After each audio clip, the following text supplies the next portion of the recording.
I think the thing that's interesting about getting older is that you realize that what you fret and fear about is actually, it's a lot of catastrophizing. I've noticed now if I'm in a really busy season and I turn on my automatic response for a couple of days, because something's going on, typically nothing blows up.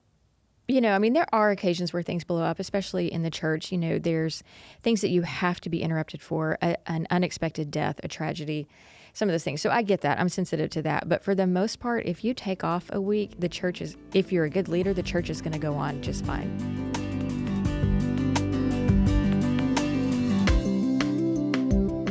Welcome to another edition of The Glass House, where we have been taking some leadership topics and batting them around. I come in with a topic. Lindley has no idea what we're going to talk about. I chat about it for a few minutes, and then she responds. Lindley, this is your fourth time now. How you feeling? A little nervous. Seriously? I'm a little bit, because I kind of feel like I'm having to answer as an expert on all these things, and I am not an expert on all these things. So No. You're not an expert. It's just your perspective. I know, but I don't ever want to come across, like, by the fourth time to be like, man, thanks, I'm a great leader, because there's so many weaknesses too. No, I don't think you're doing that. You're doing great. I want to talk today about John Mark Comer's book, The Ruthless Elimination of Hurry. Okay. You haven't read this, but I have shared some parts of it. It's a really thought-provoking book, and John Mark did a great job writing it. But in this book, he talks about the danger of hurry. And here are the 5 big takeaways from the book. Let me just give them to you off the top. Number 1, hurry is the greatest threat to spiritual life. He argues that hurry is not just a schedule problem, it's a heart condition. It erodes intimacy with God, self, and others. So to grow spiritually, you have to first slow way down. Second, Jesus lived an unhurried life, and so should we. Ooh. Jesus was busy but never in a rush. His pace was intentional, relational, and rooted in abiding with the Father. So discipleship is not just learning Jesus' teachings, but adopting his lifestyle. Okay, so that's the second point. Feeling convicted yet? A little bit. Yeah. Number 3 is silence and solitude. In a world of noise and distraction, being alone with God is where your soul is recentered. So you have to find solitude. It's not a luxury. It's a necessity. I love silence and You're gonna love solitude. this. I'm all right with that one. Okay, wait till I get to the last part. Sabbath. He's really big on Sabbath, meaning like there's a day of a week where he calls it the weekly practice of trust, pushing back against the lie that our worth is coming from our work. Sabbath is really big, and he makes some dramatic changes. He suggests some dramatic changes in your life about Sabbath. And then finally is simplicity and slowing. So he encourages cutting back on material excess and digital overload. Slowing down on purpose, driving in the slow lane, single tasking. It's a discipline. Yikes. So, Lindley, here are some of the things that he suggests as slowing down on purpose. And I just want to watch your face as we go through these, because mine, I don't know why I'm saying that. Mine, I was like, are you kidding me? Like, who does that? You're real good at slow pace. So here's some things. Why don't you tell the audience how I found your bathroom this morning Oh as my you gosh. rushed out of the room? Donnie, you're now like our co-host. This is what happened today. I walked out. I was kind of in a hurry for a meeting. No, you weren't. You're just kind of frantic. Your Yeah, mind I was was kinda everywhere. Scattered. I was kind of scattered, Yeah. which is very unlike me. I'm normally very organized. Typically, you leave everything exactly as you found it.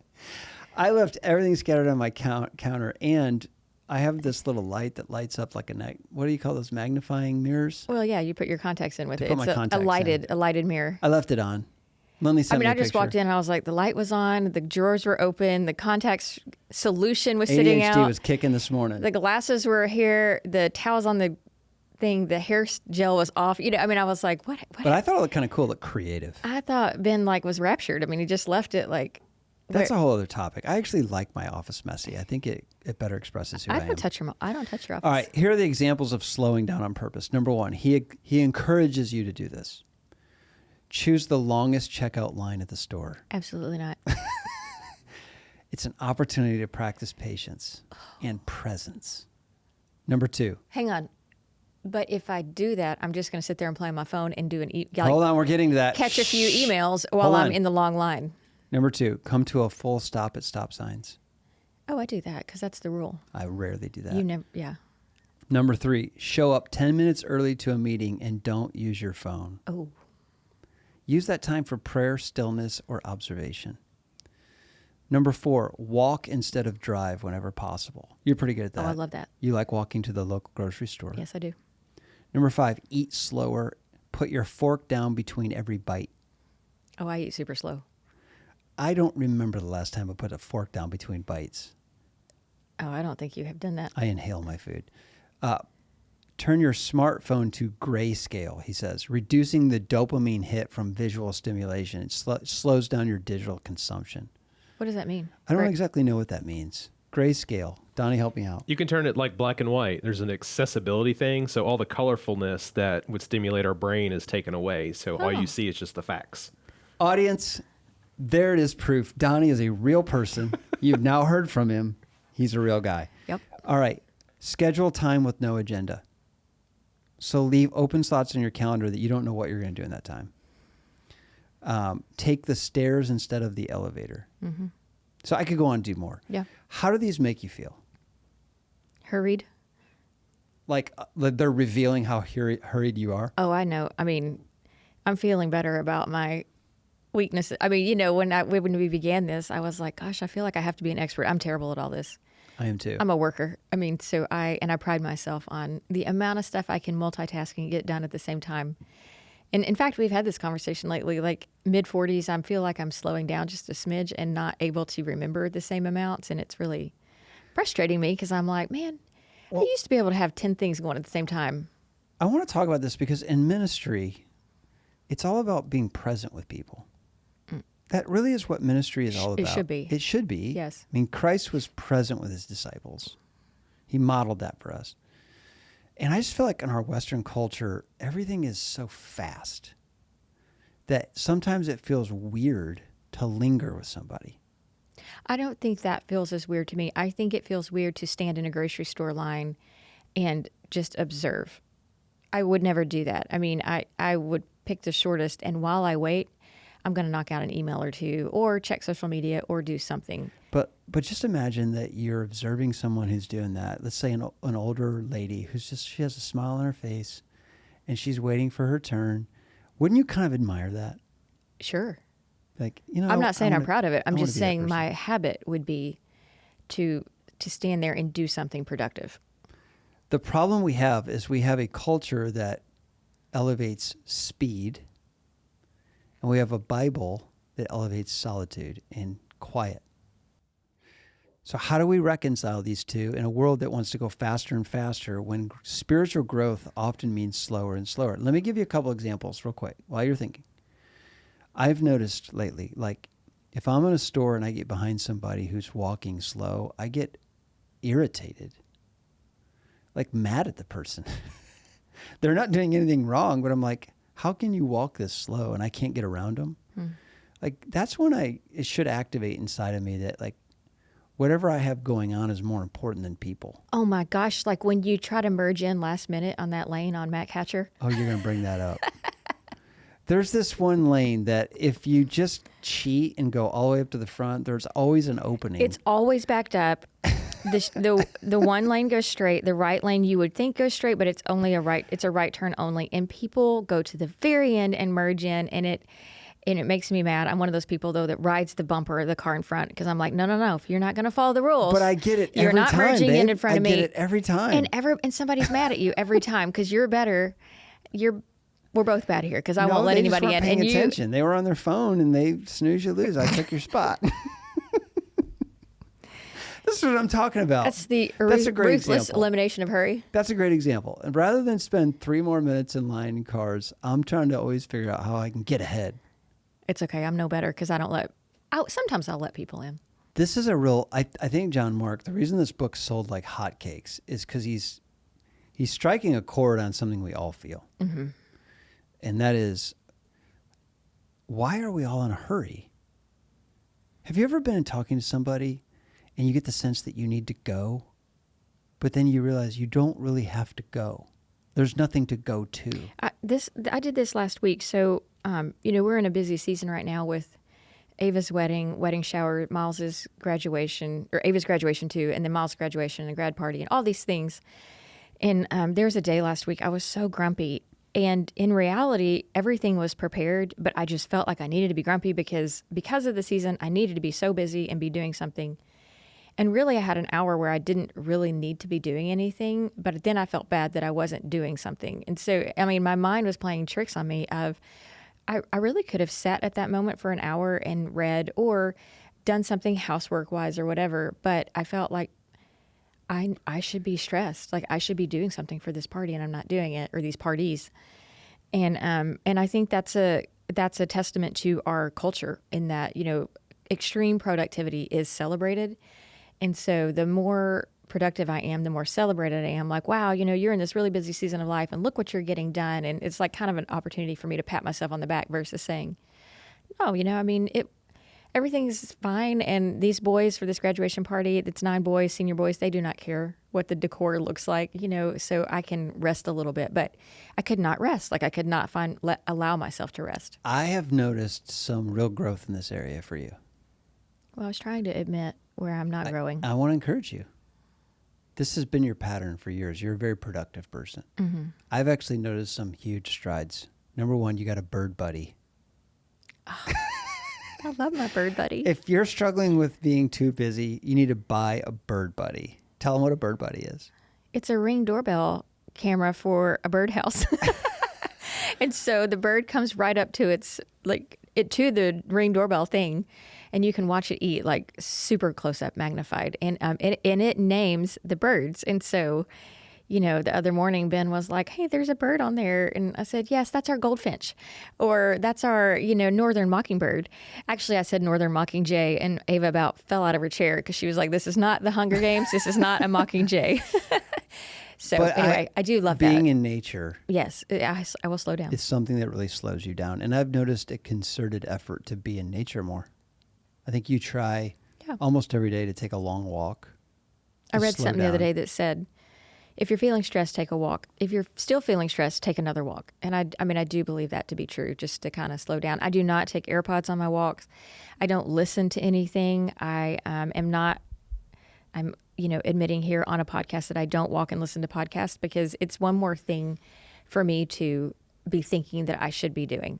Because typically podcasts are self-help type sort of things. And so you all should be listening to this, but I like to go on my walks in silence and, no music, no nothing, and just kind of hear. I love to hear.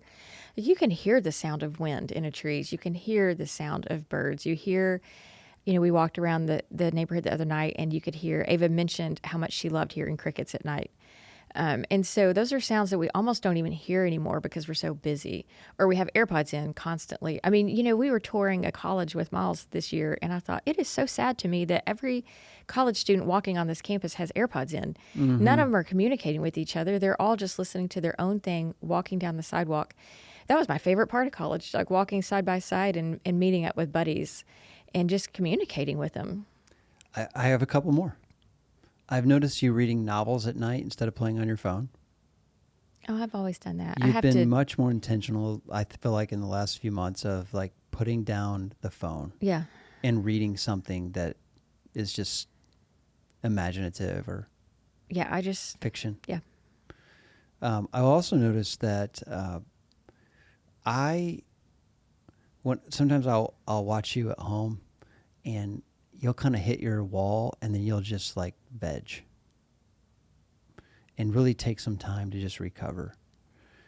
Oh, I'm bringing these things up because I feel like in ministry, people are often so busy that they don't realize how tired they are. Can't remember last time they took an afternoon and they didn't know what they were going to do. They're going to figure it out hour by hour. I think people have to understand what makes them grumpy. We talked about this one time on here before, but that halt. Are you hungry, angry, lonely, tired? And so certain things make me more grumpy to be around than other people. And you and I have different ones.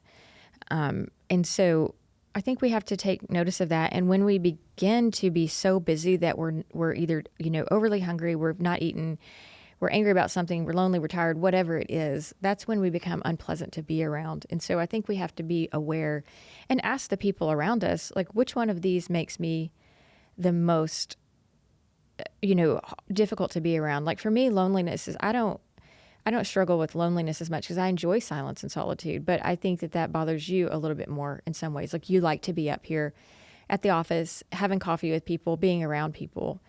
You get energized by that more than I do. I like the casual conversations at the water cooler, but, you know, I also enjoy staying home and reading a book. Yeah. But I do think it's a both. The thing reason I wanted to bring this up today is I feel like a lot of the problems that people feel in the local church, a lot of them are fixed by some rest. Meaning, if you just take a break, let your body, your mind reboot, that same problem is still going to be there, but it's probably a lot less daunting.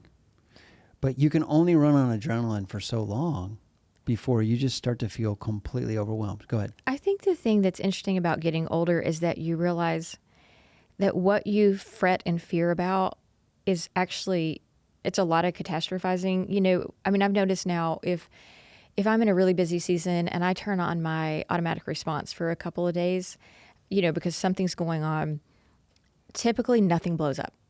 You know, I mean, there are occasions where things blow up, especially in the church. You know, there's things that you have to be interrupted for, an unexpected death, a tragedy, some of those things. So I get that. I'm sensitive to that. But for the most part, if you take off a week, the church is, if you're a good leader, the church is going to go on just fine. So, you know, we have this almost inflated self-importance that, man, I just can't take a break. I can't stop. You know, everybody else can do that, but I can't because I'm so important and so busy that, you know, something's going to blow up in my absence. Well, that to me is a sign that maybe you're not a great leader, because leaders delegate and should have leaders below them who can continue a ministry in your absence in case something were to go wrong. And man, if you're listening and you are running a ministry and you don't have people that can take over when you're absent, I mean, you need to figure that out. Well, I would say this. I'm not a leadership expert, but I have been leading now for 25 years, and there are two warning signs that I feel like red flags of someone who continually comes into a meeting with one of two things. Number one, talking about how busy they are, how many meetings they're in. That is not a sign of leadership.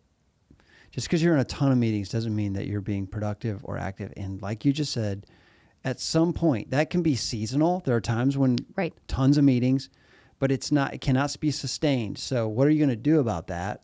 Because we need you to be relaxed as a leader and not stressed. So you can be really busy, but have a plan. But the second thing is, Chuck Peters said this to me once, and it really stuck with me. And I'm looking at Chuck right now. He's right out there. He said, whatever you have, you share. So if you come into a meeting and you have just all this stress on you, you give that away to everybody else. So one of the things that I think people underestimate is how you make people feel when you walk into a meeting. If you walk in with a smile on your face, you're walking slowly, you sit down, you casually take things out of your bag, that whole meeting goes different than if you come running in on two wheels and it's clear that you are stressed. Yeah. So I would highly recommend John Mark's book. There's going to be a lot in there that you think, I can't apply that. That's too extreme for me. But I think there's a lot in there. When I was looking back over this morning, I was like, man, I need to go back through this. Which one do you feel like you could apply to you? Well, just being patient. Like what you said, like honestly, the car thing, that's multiplied times 100. All throughout the day, I'm constantly trying to figure out how to do something a little faster, as if that's the goal. Oh, that's what I was going to say earlier. That reminded me of that book, 3,000 Weeks, how, you know, we've created vacuums that work on their own, you know, dishwashers, washing machines, all the things that work on their own to save us time, and yet we're not any happier. We just use that time instead of actually manually washing our dishes to do another chore. And so it's not really making the world better. It's just keeping us busier. It's actually called 4,000 Weeks, and you shorted in 1,000 weeks. Well, I was trying to hurry through. So I want to encourage you to consider your pace in ministry. Is it sustainable? Is it healthy? Are you wearing yourself and everybody around you out? Very important question. I'm feeling convicted because I was even earlier listing off all the things going on as if nobody else has all these busy things going I'm feeling on. convicted because we need to speed this up because I have a meeting in 3 minutes. I'm important. We have 22 seconds left for our 20 minutes. I'm kind of a big deal. Well, go on with your bad self there. All right. Hope you enjoyed that, everyone. See you next time. The Glass House is executive produced by Angie Elkins, edited and engineered by Donnie Gordon with help from Nathan Howard. Show notes and production help from Nikki Ogden. Photography by Emily Bergeron and Bailey Watley. Recorded at the Lifeway Podcast Studio in Brentwood, Tennessee.